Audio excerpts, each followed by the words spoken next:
My sa tešíme, že sme mohli takto podporiť príchod slovenských firiem z košického regiónu do New Yorku. Tešíme sa na ďalšie ročníky a určite vylepšíme aj program, ktorý možno natiahneme aj viac ako o týždeň budúci rok.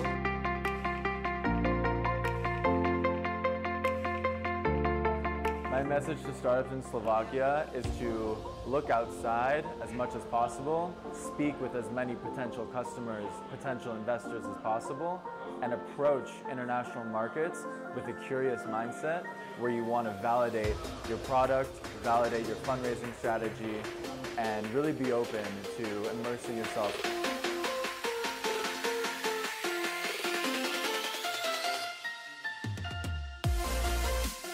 Potrebovali sme vlastne toto know-how, že ako vôbec začať, aké sú ďalšie kroky.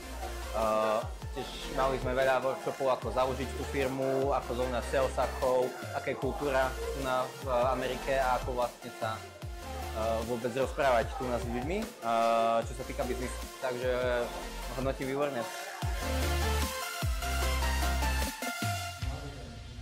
Ale v čom bol ten New York Bootcamp unikátny, bol to, že všetci ľudia, s ktorými sme sa bavili a ktorí s nami pracovali, boli priamo z praxe zo Spojených štátov. A tu je ten trh úplne iný, ten mindset aj tá kultúra je úplne iná.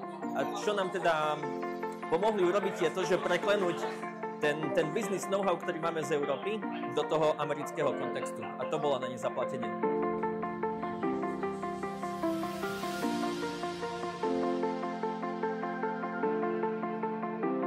Ambícia každého startupu by malo byť dostať sa do Ameriky a zažiť to, byť tu s tými ľuďmi, nasať tú atmosféru. Je to skvelý taký prvý krok k tomu, aby sme tu možno raz expandovali, takže každému odporúčam to zažiť a bolo to vynikajúce.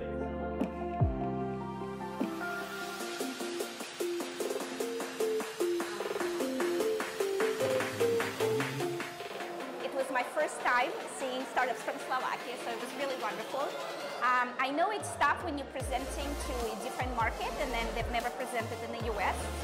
But what I saw was that they have passion. So congratulations to all of you, and I'm wishing you all the best on your journey.